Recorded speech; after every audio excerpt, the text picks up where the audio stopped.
This is Good Morning Scotland with Graham Stewart and Laura Maxwell. Now, when did you last catch a bus? Maybe you're on your way to catch one now. How easy is it to get one in the first place? Well, Scotland's bus network, as we know, has been in decline over the years with fewer services and fewer routes. But now, a new report out today says that buses in Glasgow should return to public control as they have in other major UK cities like Manchester and London and Edinburgh, of course.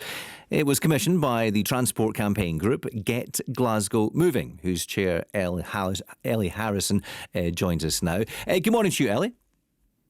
Morning. Thanks for having us on. Not a problem. What is the problem with the bus network, particularly in Glasgow? Well, it's not just in Glasgow, but obviously in Glasgow and the Strathclyde region, we have the biggest population in Scotland and we have the largest number of bus users, the lowest levels of car ownership. So more people are using the bus, so more people are affected by the bad system. And it's a system that has been in existence since 1986 when the buses were deregulated. And it was at that point that the public body, which is now SPT, lost control of the bus network, and it was handed over completely to private companies who then decided which routes they wanted to run based around where they could make most profit. And they also decided how much they charge for that. So the result has been that we've lost millions of miles of routes. We've lost routes in rural areas and in the less populated areas, and fares have increased well above inflation. And your transport correspondent, David Henderson, highlighted that really well when he spoke earlier in the programme. But couldn't a transport authority like SPT in the west of Scotland use some of its funding to pay a company to run services on the less profitable routes? It does do that. Under deregulation, which came in 1986, it allowed transport authorities to fill in some of the gaps left by deregulation. So they have so-called subsidised routes. So they do run small services in rural areas to try and fill in the gaps. But the problem you have with that system is that all the profit is being taken out by private companies, which run on very busy routes, and we get a heavily congested city centre because that's where all the companies want to run. And then SPT is left with a very small budget trying to fill in the gaps, and it's not able to provide all of the services that it needs. So if you bring the buses back into public control, which is what we want SPT to do, using the new franchising powers in the Transport Act that are just about to become available, then it means they can cross-subsidise so that they can plan the whole network as a whole, and they can ensure that the busy areas of the city are less congested, and the profit that's made on those routes is then used to pay for maintaining a really high level of service in less populated areas so that everybody's got access to a world-class bus service. I think I'm right in saying your report also talks about franchising. What do you mean by that? Because when we think of a publicly controlled service, we think of a monolithic service. But is franchising a bit different? Yeah, I mean, franchising, there's public control, regulation, franchising.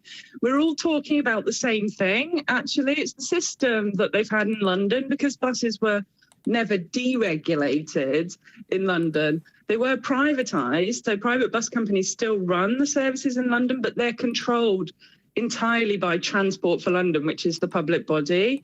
So what Transport for London does is it sets the routes, it sets the fares, it sets the timetables, and then it contracts those services out to private operators.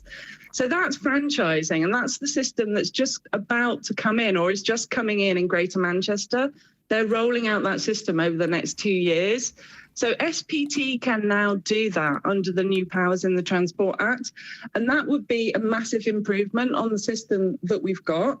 But what SPT can also do, which transport authorities in England can't, is they could set up their own publicly owned bus company for Strathclyde as well.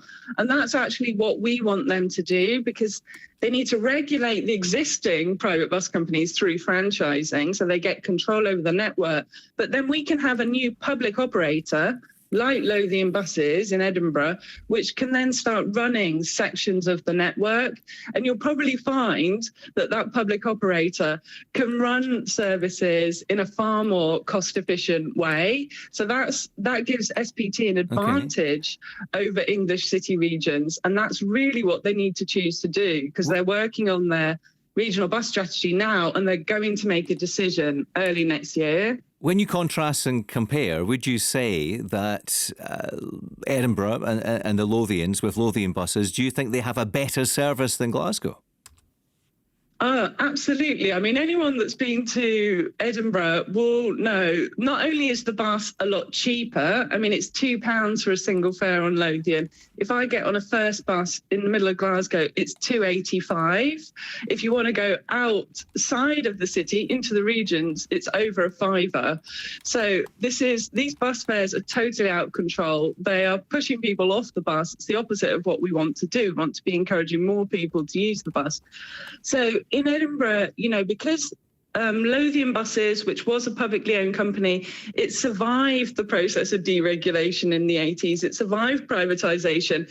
It's still in public ownership, and it's gone from strength to strength because it has the monopoly in the city. So fares are cheaper, the services are comprehensive, and the most important thing is it's run in the public interest. It's owned by the local councils, and it provides a world-class public service. Well, we'll see what happens. SPT certainly saying they're up for change and looking at the various options. Ellie Harrison there from the Transport Campaign Group, Get Glasgow Moving. And inadvertently, I reignited the whole Edinburgh versus Glasgow debate there, which is always healthy.